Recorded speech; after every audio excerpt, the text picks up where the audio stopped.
Dear friends, welcome to my career my future the team of expert counsellors.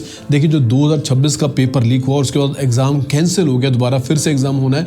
सो आज के video में बात करेंगे हम उनके पीछे के जो मेजर रीजंस हैं उनके ऊपर बात करेंगे। ऐसे फैक्टर्स के ऊपर भी बात करेंगे जो फैक्टर्स के ऊपर कोई भी बात नहीं कर रहा है। इसके अलावा आप जानते हैं कि एमसीएमएफ आपकी एक ट्रस्टवर्दी, जिसके ऊपर आपको भरोसा है, क्रेडिबल ऑर्गेनाइजेशन है और आपके बिहाफ पर अभी बहुत सारे तमाम मीडिया हाउसेस में हमने अपनी बात रखी। जब CNN, टाइम्स नाउ, TV 18 सबसे इन्विटेशन हमें आया कि आपको अपनी राय इस मुद्दे पर रखनी है, तो हमने आप स्टूडेंट्स के बिहाफ पे अपनी राय बेबाकी से वहाँ पर रखी। सो मैं यहाँ पर भी उन बातों को शेयर करना चाहूँगा और इस मामले को 2024 के मामले से भी लिंक करना चाहूँगा। पहले तो समझते हैं कि यहाँ पर रूट कॉज क्या है। देखिए, एक बड़ी रूट कॉज तो सबसे बड़ी ये है कि आप जानते हैं कि इंडिया में जो मेडिकल सीट्स हैं अराउंड 1,30,000 की मेडिकल सीट्स हैं, जिसमें से 50% गवर्नमेंट सीट है, 50% प्राइवेट सीट है। 50% गवर्नमेंट सीट का मतलब है जहाँ पर फीस नेग्लिजिबल है और रिमेनिंग 50% का मतलब है जहाँ पर फीस 80 लाख रुपए से शुरू होकर 2 करोड़ रुपए तक जाती है। हर कोई बच्चा ये अफोर्ड नहीं कर पाता। सो जब उनको ये मौका मिलता है, ये लालच मिलता है, किस तरह कोई ल्योर उनको करता है कि अगर आप हमें 5 लाख या 10 लाख रुपए दे देंगे तो हम आपको पेपर दे देंगे जिससे आपका स्कोर 600 आ जाएगा। ये उन बच्चों के लिए खास तौर पे फायदेमंद होता है जिनका स्कोर कम आना होता है, जिनको पता होता है कि हमारी प्रिपरेशन कम है, हमारा स्कोर अच्छा इसी से आएगा।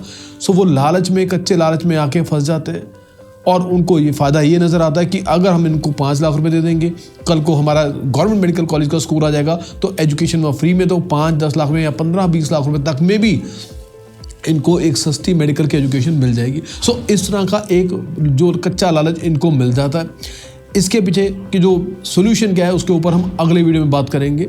सो इससे पहले हम आगे बढ़ते हैं दूसरे पॉइंट के ऊपर कि कहीं ना कहीं कोचिंग इंस्टीट्यूशंस वाले भी इसमें फंस जाते हैं, क्योंकि आजकल कोचिंग इंस्टीट्यूशन में भी आपस में बहुत कंपटीशन चल रहा है। हर कोचिंग इंस्टीट्यूशन ये दिखाना चाहता है कि जो हमारे यहाँ पर जो नंबर ऑफ स्टूडेंट्स हैं उनके सबसे ज़्यादा नंबर में अच्छा स्कोर नीट के अंदर आया इस चक्कर में, और यहाँ पर मास स्टूडेंट्स भी अवेलेबल होते हैं, तो जो लीक करने वाले हैं उनके लिए एक सॉफ्ट टारगेट होते हैं। तो तीसरी बड़ी बात, अब लीक करने के जो रीजंस के ऊपर बात करते हैं जो 2024 में भी सिमिलर थे, जो 2026 में भी सिमिलर हैं। NTA भी थर्ड पार्टी पे डिपेंड करता है। बहुत सारे काम अपने ऐसे जिनको वो आउटसोर्स करता है, मान लीजिए प्रिंटिंग का काम है, उसके बाद साइक्लोस्टाइल हो रहा है उसका काम है। तीसरी चीज़, जब पेपर प्रिंट हो जाता है, साइक्लोस्टाइल हो जाता है, उसके बाद पेपर को एग्जामिनेशन सेंटर तक पहुँचाने के लिए जो कुरियर यूज़ होता है, ट्रांसपोर्ट मीडियम यूज़ होता है, वो थर्ड पार्टी का है।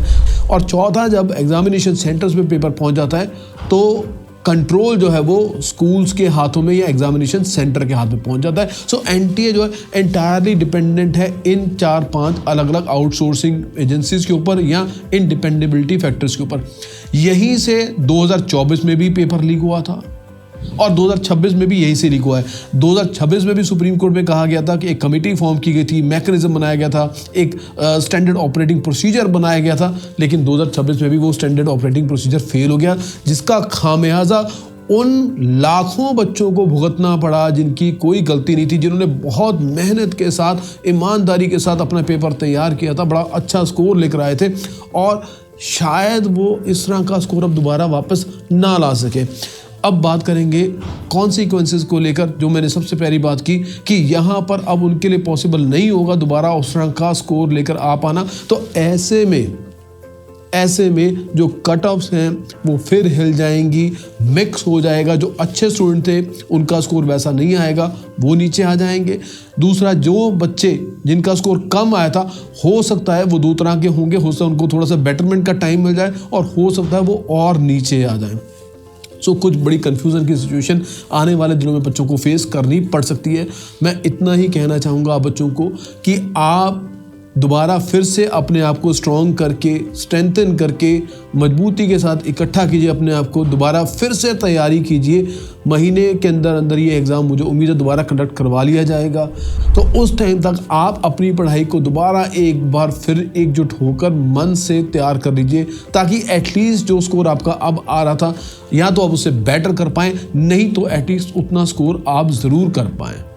अगले वीडियो में मैं ये बात करूंगा कि इस प्रॉब्लम का परमानेंट सॉल्यूशन क्या निकल सकता है, उसके ऊपर बात करेंगे, जो अपने में बहुत ही डिफरेंट होने वाला है। सो आप चैनल से जुड़े रहें, बेल आइकन को प्रेस कीजिए और चैनल को सब्सक्राइब जरूर करें ताकि आने वाला हर इंपॉर्टेंट वीडियो आप तक पहुंच जाए। Thank you very much.